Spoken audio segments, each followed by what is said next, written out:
Question number 9, exercise 8.5.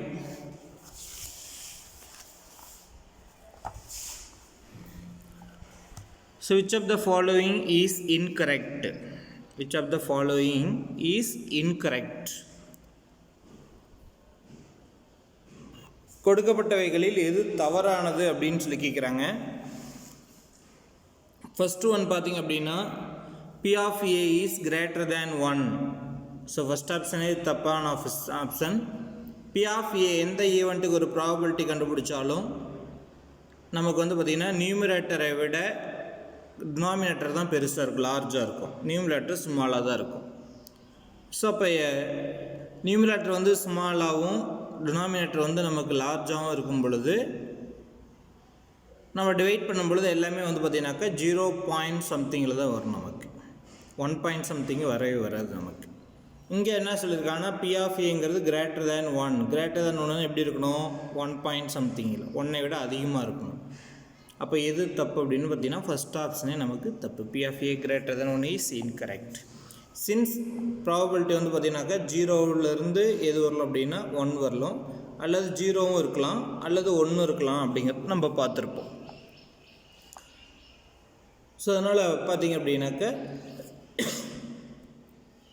probability value always lies from 0 to 1. Okay, so second option correct. 0 less than or equal to P of A less than or equal to 1 அப்படிங்கிறது கரெக்டான option.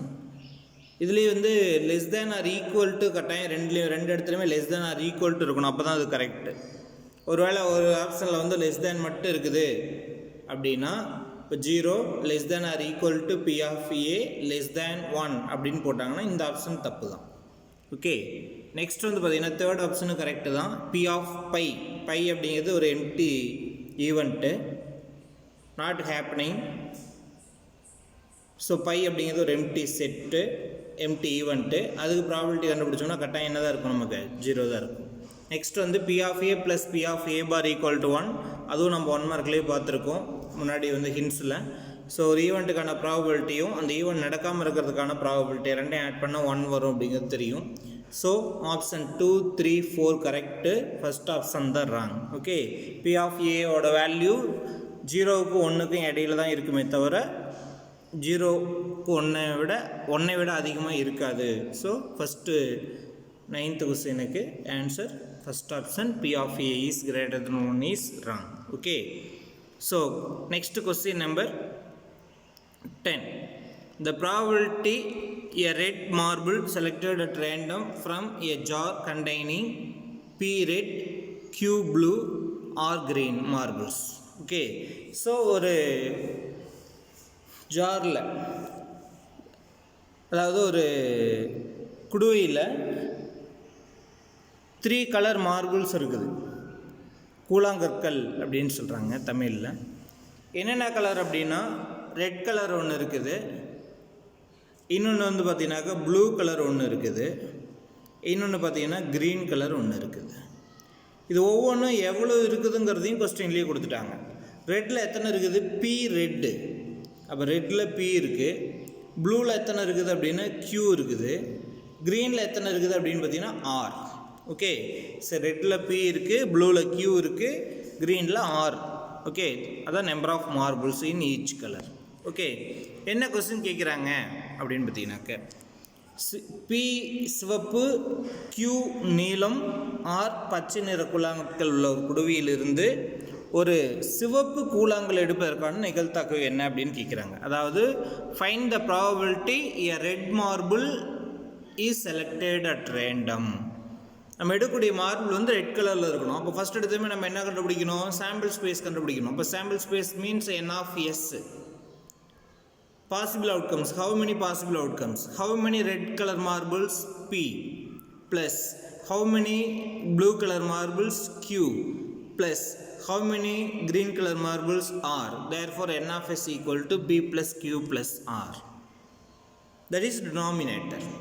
Denominator P plus Q plus R முடிஞ்சது. Next வந்து numerator மட்டும் how many favorable outcomes. நமக்கு சாதகமான விளைவுகள், சாத்தியமான விளைவுகள் பார்த்தாச்சு. இப்போ சாதகமான விளைவுகள் அப்படின்னா அது நம்ம என்ன கலர் மார்பிள் எடுக்கிறது கொஸ்டின் கேட்குறாங்க. ரெட் மார்பிள் இருக்கிறதுக்கு என்ன அப்படின்னு சொல்லி கேட்குறாங்க. அப்போ ரெட்டில் ஹவு மெனி ரெட்டு? பி.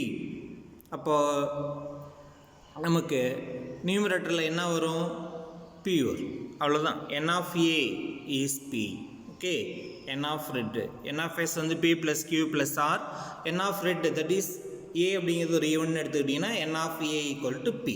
அப்போ what is the probability? P of A equal to n of A by n of S. N of A P by n of S அப்படிங்கிறது P plus Q plus R. B by P plus Q plus R. அப்போ எந்த option correct? Second option is correct. Okay, so இது question number 10. Next question number 11. A page is selected at random from a book. Okay, ஒரு புக்கில் இருந்து page நம்ம select பண்ணுறோம். ஒரு புத்தகத்திலிருந்து சமவாய்ப்பு முறையில் ஒரு பக்கம் தேர்ந்தெடுக்கப்படுகிறது. The probability that the digit at units place of the page number chosen is less than 7 is. Okay, என்ன கொஸ்டின் கேட்குறாங்க? The probability that the digit at units place, அதாவது அந்த பக்க எண்ணினுடைய 1ஆம் இடம் மதிப்பானது 7ஐ விட குறைவாக இருப்பதற்கு என்ன நிகழ்தகவுன்னு கேட்குறாங்க.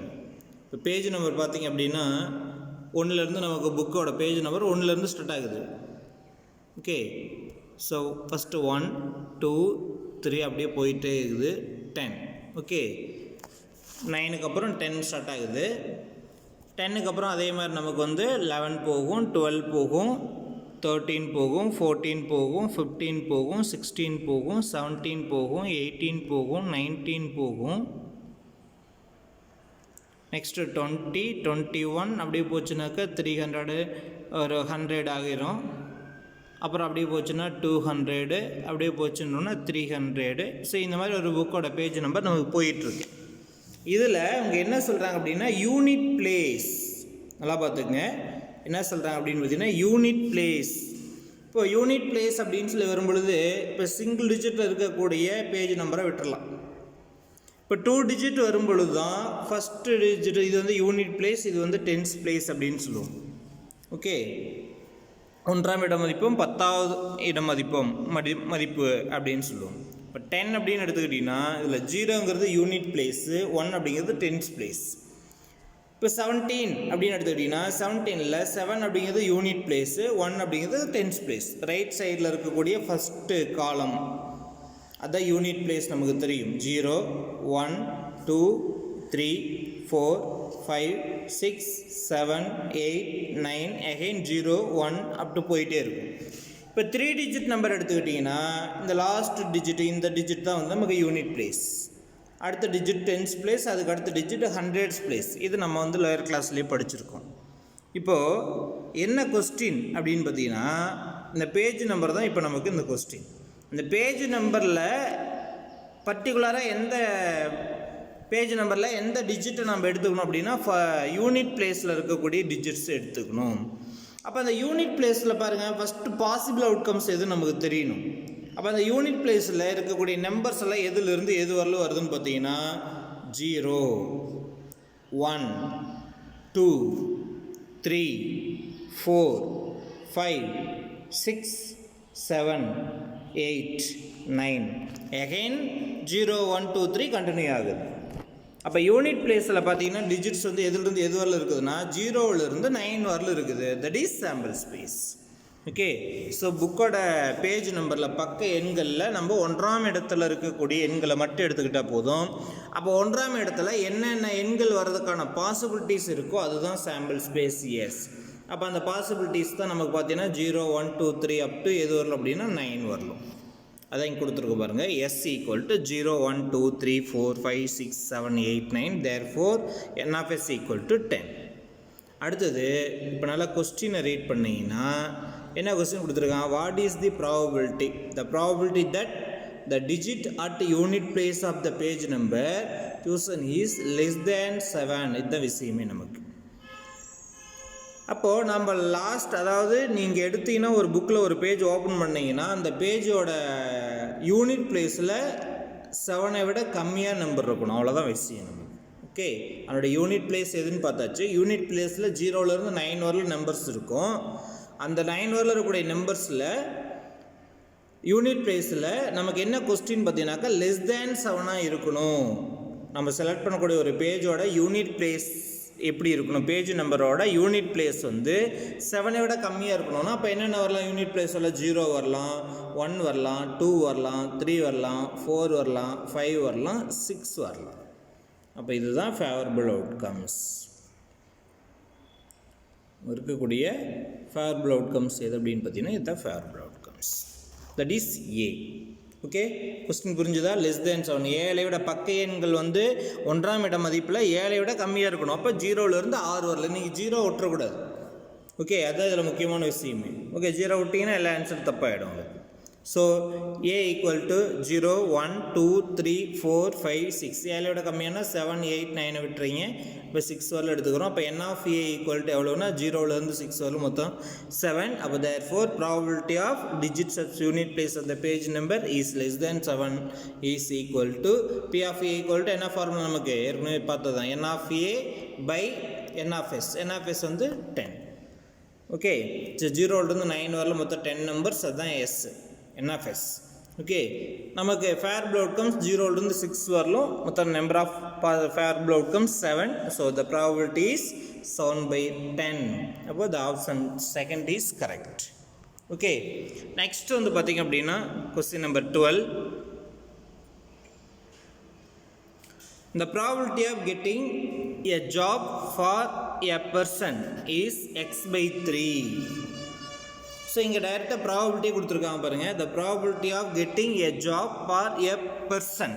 ஓகே, ஸோ ஒரு நபருக்கு வேலை கிடைப்பதற்கான நிகழ்தகவு x/3. ஒரு ஆளுக்கு ஜாப் கிடைக்கிறதுக்கான ப்ராபபிலிட்டியே கொடுத்துட்டாங்க. Okay, second one, if the probability of not getting the job is 2/3. ஒரு ஆளுக்கு வேலை கிடைக்கிறதுக்கும் ப்ராபபிலிட்டி கொடுத்துருக்காங்க, வேலை கிடைக்காமல் இருக்கிறதுக்கும் ப்ராபபிலிட்டி கொடுத்துருக்காங்க. ஸோ ஒரு நபருக்கு வேலை கிடைப்பதற்கான நிகழ்தகவு x/3, வேலை கிடைக்காமல் இருப்பதற்கான நிகழ்தகவு 2/3 எனில் எக்ஸின் மதிப்பு என்ன? Then the value of x is dash. Okay, அப்போ என்ன கிவனில் என்ன கொடுத்துருக்காங்க, ஒரு பர்சனோட வேலை கிடைக்கிறது தான் ஏங்கிற ஈவெண்ட் அப்படின்னு எடுத்துக்கிட்டிங்கன்னா அப்போ அந்த ஈவெண்ட் இந்த நிகழ்ச்சி நடைபெறுவதற்கான நிகழ்தகவு x/3, அதாவது P of A equal to x/3. Next not getting the job. Not getting the ஜாப்னா அந்த ஈவெண்ட் நடக்காமல் இருக்கிறது. அப்போ ஏ வந்து நடக்கிறதுக்கான ஈவெண்ட் அப்படின்னா நடக்காமல் இருக்கிறதுக்கான ஈவெண்ட் A பார். அப்போ அதற்கான ப்ராபபிலிட்டினா P of A bar equal to 2/3. அப்போ கிவனில் என்ன கொடுத்துருக்காங்க, P of A equal to x/3, P of A bar equal to 2/3 அப்படின்னு கொடுத்துட்டு நமக்கு என்ன கேட்குறாங்க அப்படின்னு பார்த்தீங்கன்னா இந்த P ஆஃப் Aவில் இருக்கக்கூடிய எக்ஸோட வேல்யூ என்னன்னு கேட்குறாங்க. ஓகே, ஸோ இது நமக்கு தெரிஞ்ச ஒரு ஃபார்முலா தான். ஸோ கிவனில் எழுதும்பொழுது என்ன எழுதிக்கிறோம், P of A equal to x/3, P of A bar equal to 2/3. Okay, so we know that P of A plus P of A bar equal to 1. ஒரு event நடக்கிறதுக்கான ப்ராபபிலிட்டியும் அதே ஈவெண்ட்டு நடக்காமல் இருக்கிறதுக்கான ப்ராபபிலிட்டியும் add பண்ணால் 1 கிடைக்கும். Okay, அப்போ P of A plus P of A bar equal to 1 இது அப்படி கொண்டு வந்து அப்ளை பண்ணுங்க. இதுதான் ஃபார்முலா, வேறு ஒன்றும் கிடையாது. அப்போ x/3 plus 2/3 equal to 1. Denominator 2 ஈக்குவலாக இருக்குது. அப்போ நியூமினேட்டரை மட்டும் அப்படியே என்ன பண்ணால் போதும், ஆட் பண்ணால் போதும். அப்போ x/3 ப்ளஸ் 2/3 ஈக்குவல் டு 1ங்கிறது எப்படி எழுதலாம், x ப்ளஸ் 2/3 அப்படின்னு சொல்லி எழுதலாம். So P of A x/3, P of A bar 2/3. So we know that P of A plus P of A bar equal to 1. அப்போ x/3 plus 2/3 equal to 1. Denominator same. Numerator add பண்ணேன்னா x plus 2/3 equal to 1. இந்த 3 வந்து டிவைடில் இருக்கிறது RHS வந்தால் multiply ஆகும். So x plus 2 equal to 1 into 3 3. இப்போ x equal to 2 தான் வந்து ரைட் சைடு வந்தால் மைனஸ் ஆகும். இப்போ x equal to 3 minus 2. So x equal to 1. So the second option is correct. Okay, this is question number 12. Next, question number 13. So Kamalam went to play a lucky draw contest. 135 tickets of the lucky draw were sold. the probability of Kamalam winning is 1 by 9, then the number of tickets bought by Kamalam is. So Kamalam அப்படிங்கிறவங்க ஒரு குலுக்கல் போட்டியில் கலந்துக்கிறாங்க. Play a lucky draw contest. Lucky draw contest அப்படின்னா ஒரு குலுக்கல் போட்டி. So அந்த கமலம் அப்படிங்கிறவங்க ஒரு குலுக்கல் போட்டியில் கலந்துக்கிறாங்க. மொத்தம் எத்தனை சீட்டு விற்றுருக்காங்க அப்படின்னு பார்த்தீங்கன்னா மொத்தம் 135 சீட் இருக்காங்க. ஸோ அங்கே மொத்தம் 135 சீட்ஸ், அது மொத்தம் 135 சீட்கள் விற்கப்பட்டுள்ளன. 135 tickets of the lucky draw were sold. So மொத்த டிக்கெட் அப்போ எத்தனை அப்படின்னா 135. That is N of S. Okay, total number of tickets equal to 135. Therefore n of s equal to 135. Okay, if the probability of Kamalam winning is 1 by 9, the probability of Kamalam winning is 1 by 9. அப்போ அந்த 135 டிக்கெட்ஸில் கமலம் அப்படிங்கிறவங்க ஒரு ticket வாங்கியிருக்காங்க. அப்போ ticket வாங்குறாங்கன்னா அந்த 135 டிக்கெட்ஸில் வந்து எத்தனை ticket வாங்கியிருக்காங்கன்னு தெரியாது. 5 டிக்கெட் வாங்கியிருக்கலாம், 10 டிக்கெட் வாங்கியிருக்கலாம், 50 டிக்கெட் கூட வாங்கியிருக்கலாம், 100 டிக்கெட் கூட வாங்கியிருக்கலாம். ஸோ அப்படி எத்தனை டிக்கெட் வாங்கினு தெரியாது. ஆனால் அந்த குழுக்களில் இவங்க வின் பண்ணுறதுக்கான ப்ராபபிலிட்டியை கொடுத்துட்டாங்க. Probability of Kamalam winning is 1 by 9.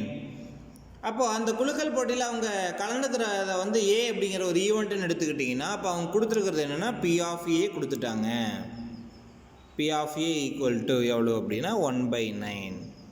அவங்க என்ன கேட்குறாங்க, number of tickets bought by Kamalam. அப்போது அந்த கமலம் வந்து வாங்கிய சீட்டுகளின் எண்ணிக்கை. அப்போ அவங்க வாங்கின சீட்டு எத்தனைன்னு கேட்குறாங்க. அவங்க வின் பண்ணுறதுக்கான ப்ராபபிலிட்டி 1 by 9 கொடுத்துட்டு எத்தனை சீட்னு கேட்குறாங்க. அதாவது பி ஆஃப் ஏ கொடுத்துட்டு சீட்டோட எண்ணிக்கை அப்படின்னா என்ன கேட்குறாங்கன்னு அர்த்தம், என் ஆஃப் ஏ கேட்குறாங்க. சரி, இதுவரையிலும் நம்ம வந்து என் ஆஃப் ஏ வச்சு பி ஆஃப் ஏ கண்டுபிடிப்போம். இந்த கொஸ்டினில் 1 மார்க்கில் என்ன பண்ணியிருக்காங்கன்னா பி ஆஃப் ஏவை கொடுத்துட்டு என் ஆஃப் ஏவை கேட்டிருக்காங்க. அவ்வளோதான் வித்தியாசம், வேறு ஒன்றும் கிடையாது. ஓகே, இப்போ பி ஆஃப் ஏ நமக்கு தெரியும், பி ஆஃப் ஏவுக்கான ஃபார்முலா தெரியும். இந்த பி ஆஃப் ஏங்கிற இடத்துல n of A by n of S அப்படின்னு அப்ளை பண்ணிங்கன்னா உங்களுக்கு ஆன்சர் வந்துடும். அவ்வளோதான். என் ஆஃப் எஸ் நமக்கு தெரியும், இப்போ என் ஆஃப் ஏவை கண்டுபிடிச்சிடலாம். ஓகே, வேறு சிம்பிளான ஒரு கொஸ்டின் தான் நமக்கு. So N of S equal to 135. Let N of ஏவை என் ஆஃப் ஏன்னு கூட வச்சுக்கலாம், அல்லது எக்ஸ்னு கூட வச்சுக்கலாம். அப்போ P of A equal to 1 by 9ங்கிறது கிவன் கொடுத்துருக்காங்க. அப்போ பி ஆஃப் ஏவுக்கு பதிலாக ஃபார்முலா அப்ளை பண்ணிங்கன்னா பி ஆஃப் ஏவுக்கு என்ன formula, n of A by n of S ஃபார்முலாவா. So N of A by n of S equal to 1 by 9. Okay, அப்போ என் ஆஃப் ஏங்கிறது எவ்வளவு, எக்ஸ்ன்னு எடுத்திருக்கோம். என் ஆஃப் எஸ் எவ்வளோன்னா 135.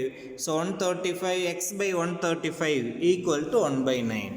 B of A equal to 1 by 9 அப்படின்னா B of ஏவுக்கு பதிலாக நம்ம என்னென்னு போட்டுக்கலாம், X by 135 equal to 1 by 9. Cross multiplication அவ்வளோதான். அல்லது எக்ஸ் வச்சுக்கிட்டு இந்த 135 வந்து டிவைடில் இருந்தால் வந்தால் மல்டிப்ளை ஆகுமா. அப்போ X equal to 1 into 135 135 by 9. அப்போ 9th டேபிள் யூஸ் பண்ணிங்க அப்படின்னா 5th third டேபிள் யூஸ் பண்ணுங்கள். யூஸ் பண்ணிங்கன்னா உங்களுக்கு எவ்வளோ ஆன்சர் வருது, 15 into 9 135. ஓகே, அப்போ எத்தனை சீட்டு வாங்கியிருக்காங்க, மொத்தம் 135 சீட்ஸில் டிக்கெட்டில் எத்தனை டிக்கெட் வாங்கியிருக்காங்க, 15 டிக்கெட் வாங்கியிருக்காங்கன்னு அர்த்தம். ஓகே, இந்த 15 டிக்கெட்டில் இருந்து தான் அவங்க வின் பண்ணுறதுக்கான probability 1 by 9. Okay, so N of S கொடுத்துட்டாங்க, பி ஆஃப் ஏ கொடுத்துட்டாங்க, நாம் கண்டுபிடிக்க வேண்டியது n of A. Okay, so option 3 is correct. Next question number 14. If a letter is chosen at random from the English alphabets A to Z. Okay, இப்போ இந்த ஏவிலிருந்து Z வரல இருக்கக்கூடிய லெட்டர்லேருந்து ஆல்ஃபபெட்ஸ்லேருந்து ஒரு லெட்டர் நம்ம எடுக்கிறோம். அப்போ எது நமக்கு சாம்பிள் ஸ்பேஸ்னா A to Z, S equal to A B C D up to Z வரலாம். அப்போ n of S equal to 26. Okay, ஆங்கில எழுத்துக்கள் ஏவிலிருந்து இஜட்டிலிருந்து ஒரு எழுத்து சமவாய்ப்பு முறையில் தேர்வு செய்யப்படுகிறது. அப்படி தேர்வு செய்யக்கூடிய எழுத்தானது எக்ஸுக்கு முந்தைய எழுத்துக்களில் ஒன்றாக இருப்பதற்கு என்ன நிகழ்தகவுன்னு கேட்குறாங்க. Then the probability that the letter chosen precedes x. precedes அப்படின்னா எக்ஸுக்கு பின்னாடி. ஓகே, அதனுடைய முந்தைய எழுத்து. அப்போ எக்ஸுக்கு முன்னாடி என்ன இருக்கோ அது, எக்ஸுக்கு அடுத்தது கிடையாது, எக்ஸுக்கு முன்னாடி, ப்ரீவியஸ். precedes அப்படின்னா ப்ரீவியஸ்.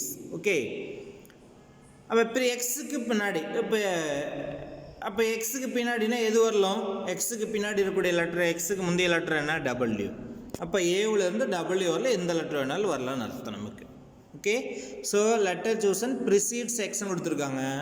அப்போ நமக்கு எக்ஸுக்கு முன்னாடினா எக்ஸை விட்டுறணும், ஒய்யை விட்டுறணும், இஜெட் இது மூணும் வரக்கூடாது. அப்போ ஃபேரபிள் அவுட்கம்ஸ் ஏவிலேருந்து டபிள்யூ வரலாம், எது வேணாலும் வரலாம். ஏவிலேருந்து டபிள்யூ வரலாம். அப்போ 26 இந்த 3 லெட்டர்ஸ் போயிடுச்சுனாக்கா இப்போ ரிமைனிங் இருக்குது 23 லெட்டர்ஸ். இப்போ n of a equal to 23. இப்போ p of a equal to என்ன formula? n of a by n of s 23/26. Option 3 is correct. ரொம்ப சிம்பிளான ஒன்று இருக்குது, பார்த்ததுமே ஆன்சர் சொல்லிடலாம். ஸோ ஏவிலேருந்து இஜெட் வரலாம் அப்படின்னாக்கா மொத்தம் 26 ஆல்ஃபபெட்ஸ் இருக்குது. அவன் எக்ஸுக்கு முந்தைய மதிப்பு வரலாம் அப்படின்னு, முந்தைய லெட்டர் வரலாம் அப்படின்னு சொல்கிறாங்க. அப்போ எக்ஸுக்கு முந்தைய எழுத்து வந்து எது அப்படின்னா டபிள்யூ வரலாம். அப்போ ஏவிலிருந்து டபிள்யூ வரலாம், எது வேணாலும் வரலாம். அப்போ XYZ மட்டும் வரக்கூடாது. 26 3 போயிடுச்சுன்னா 23. அப்போ probability 23/26. Okay, option 3 is correct. So next last one mark 15th one. A purse contains 10 notes of rupees 2000, 15 notes of rupees 500, 25 notes of rupees 200. One note is drawn at random. ஒரு பர்ஸில் வந்து பார்த்திங்க அப்படின்னாக்க, ஒரு பர்ஸில் என்னென்ன நோட்டெல்லாம் இருக்குதுன்னு கொடுத்துருக்காங்க. ஒரு பணப்பையில் 2000 ரூபாய் நோட்டு வந்து எவ்வளோ இருக்குதுன்னா 10. 500 ரூபாய் நோட்டு எத்தனை இருக்குதுன்னா ஒரு ரூபா வந்து 15 நோட்டு இருக்குது. 200 200 ரூபாய் நோட்டு எத்தனை இருக்குதுன்னா மொத்தம் 25 இருக்குது. அதிலிருந்து ஒரு நோட்டை நம்ம எடுக்கிறோம். அப்போது என்ஆஃப்எஸ் அப்படிங்கிறது என்ன? அந்த பேக்கில் வந்து பர்ஸில் வந்து மொத்தமாக எத்தனை நோட் இருக்குது, அது 2000 500 200 தெரியாது, மொத்தம் எத்தனை. அப்போது 2000 ஒரு 10, 500 ஒரு 15, 200 ஒரு 25. ஸோ இது மூணு ஆட் பண்ணிங்கன்னா தட் இஸ் என்ஆஃப்எஸ். ஓகே, அப்போ 10 + 15 + 25 = 50. அப்போ அந்த பர்ஸில் மொத்தம் எவ்வளோ நோட்டு இருக்குது, ரூபாய் நோட்டுகள் வந்து மொத்தம் எவ்வளோ இருக்குது. ஓகே, அப்போ மொத்தம் 50 ரூபாய் நோட்டுகள் வந்து மொத்தம் 50 இருக்குது. அதிலிருந்து நம்ம ஒரு நோட் எடுக்கிறோம். What is the probability that the note is either a 500 note or a 200 note? Or வந்துச்சு பார்த்தீங்களா? இப்போ இதுவரையிலும் பார்த்த 1 மார்க்கில் எதுலேயுமே வந்து அடிஷன் தியரமே வரல.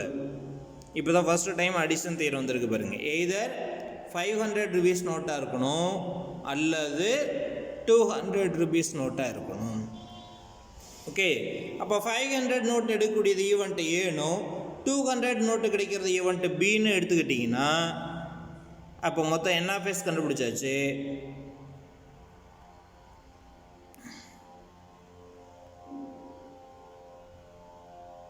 So n of S equal to 10 + 15 + 25 = 50. First வந்து 500 rupees அதை வந்து பிங்கிற ஈவெண்ட்னு வச்சுருக்கோம், இதை வந்து சிங்கிற ஈவெண்ட்டுன்னு வச்சுருக்கோம். 500 கிடைக்கிறது வந்து பிங்கிற ஈவெண்ட்டு, 200 கிடைக்கிறது வந்து சிங்கிற ஈவெண்ட்டு.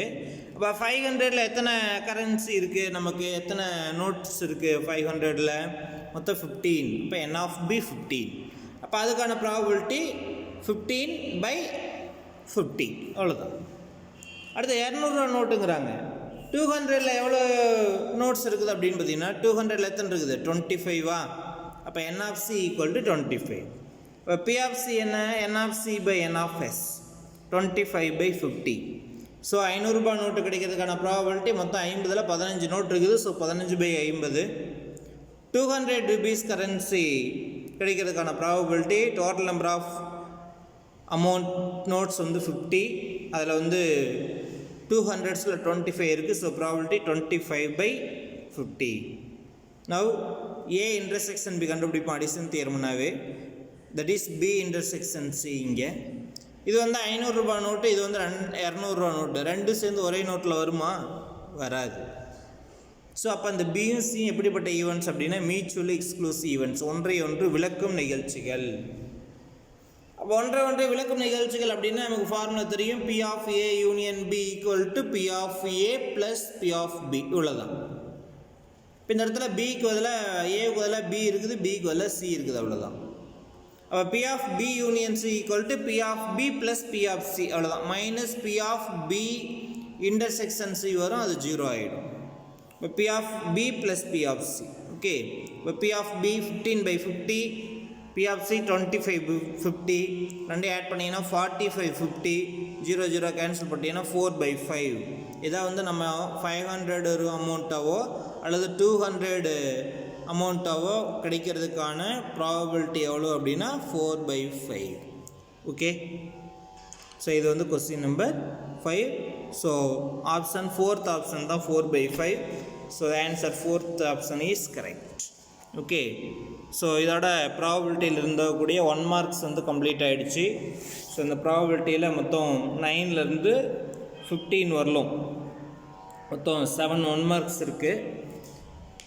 மீதி 8 வரலும், 1லேருந்து 8 வரலும் ஸ்டாட்டிஸ்டிக்ஸ்க்கான 1 மார்க்கு. ஸோ ப்ராபபிலிட்டியில் 1 மார்க் வந்து 7 1 மார்க்ஸ் கம்ப்ளீட் பண்ணியாச்சு. நெக்ஸ்ட் வந்து பார்த்தீங்கன்னாக்க நம்ம 7ஆம் தேதி போட்ட பார்ட் 9 கிளாஸில் ஒரு 8th சம்மில் ஒரு மிஸ்டேக் இருக்குது. ஸோ பார்ட் 9 அதாவது டேட் வந்து பார்த்திங்கன்னா 7ல் போட்டிருக்கோம். இந்த 7ஆம் தேதி போட்ட வீடியோவை எடுத்து பாருங்கள். அதில் கொஸ்டின் நம்பர் 8 எழுதியிருந்தீங்க அப்படின்னாக்க அந்த கொஸ்டின் நம்பர் 8ல் பாருங்கள், a box containing the numbers 3 to 37 வரலாம் ஆட் நம்பர்ஸ் மட்டும் கொடுத்துருக்காங்க. ஸோ எஸ் எல்லாம் கரெக்டு, 3லேருந்து நமக்கு 37 வரலாம் இருக்குது. என்எஃப்எஸும் 18 தான்.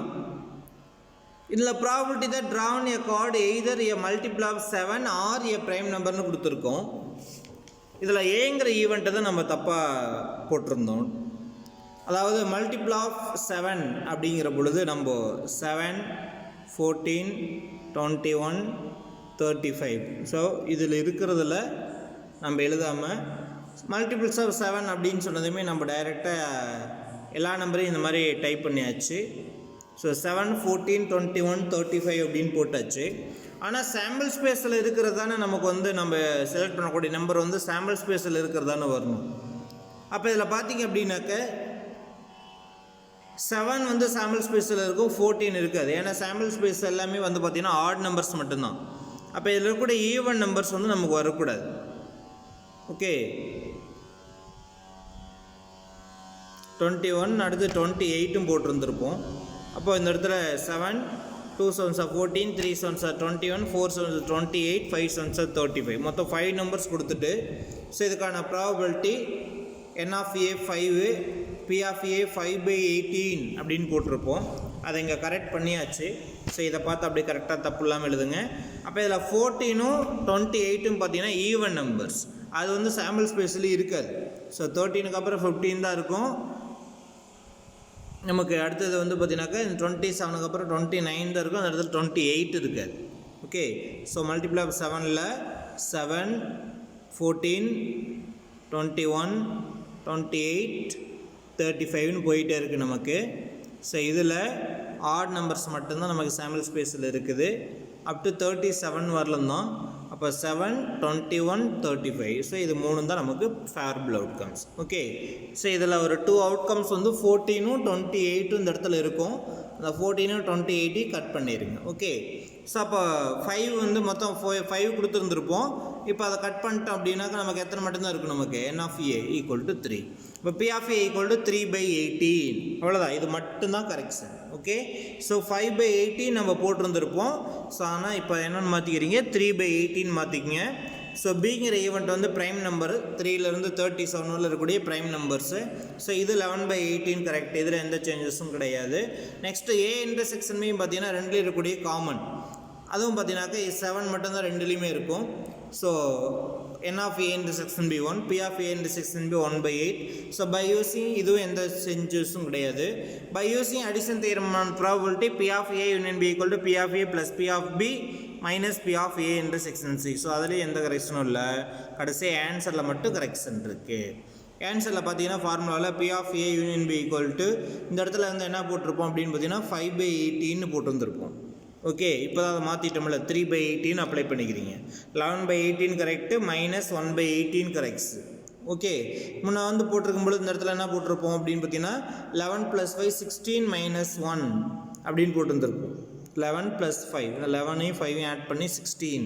16ல் 1 போயிடுச்சுன்னா 15 அப்படின்னு போட்டுருந்துருப்போம். 15/18. அப்புறம் இதை 3ஆல் சிம்பிளிஃபை பண்ணியிருப்போம். 3ஆல் பண்ணினா 5 3 சார் 15, 6 3 சார் 18, இப்படி 5/6 ஆன்சர் சார் போட்டிருப்போம். ஸோ இதுதான் இப்போ தப்பு நமக்கு. ஓகே, அப்போ இந்த P ஆஃப் A யூனியன் Bயில் நமக்கு இந்த இடத்துல 5/18க்கு பதிலாக இப்போ 3/18 அப்படிங்கிறத போட்டிருக்கோம். ஸோ இப்போது இது ரெண்டையும் ஆட் பண்ணிங்க அப்படின்னா 11 + 3, இது ரெண்டு தான் ப்ளஸ், இது மைனஸ். ஸோ இது ரெண்டும் ஒன்றும் இல்லை, இது மட்டும்தான் சேஞ்ச் ஆகுது. தென் ஆன்சர் சேஞ்ச் ஆகுது, அவ்வளோதான். ஸோ 11 + 3 14, 14ல் 1 போயிடுச்சுன்னா எவ்வளவு? 13/18. 13/18 சிம்பிளிஃபை பண்ண முடியாது. இப்போ P of A union B equal to எவ்வளவு? 13/18, அவ்வளோதான் ஆன்சர். ஓகே, ஸோ இந்த ஆன்சரில் நமக்கு இதில் 2 இடத்துல மிஸ்டேக் இருக்கும். ஒன்று வந்து நமக்கு எது அப்படின்னு பார்த்தீங்கன்னா ஏங்கிற ஈவெண்ட்டோட ரோஸ்டர் ஃபார்ம். ஏங்கிற ஈவெண்ட்டோட ரோஸ்டர் ஃபார்மில் 7, 21, 35 3 எலமெண்ட்ஸ் மட்டும்தான் வரணும். 14ம் 28ம் வரக்கூடாது. சரி, தெளிவாக பார்த்துக்குங்க.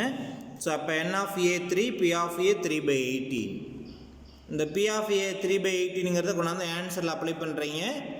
தென் ஆன்சர் வந்து நமக்கு 13/18. ஸோ இந்த 8th சம்மில் இருக்கக்கூடிய இந்த மிஸ்டேக் வந்து கரெக்ட் பண்ணி நோட்டில் எழுதிக்கிங்க. எழுதுனவங்க கரெக்ட் பண்ணிக்கிங்க, எழுதாதவங்க கரெக்டாக பார்த்து எழுதிக்கிங்க.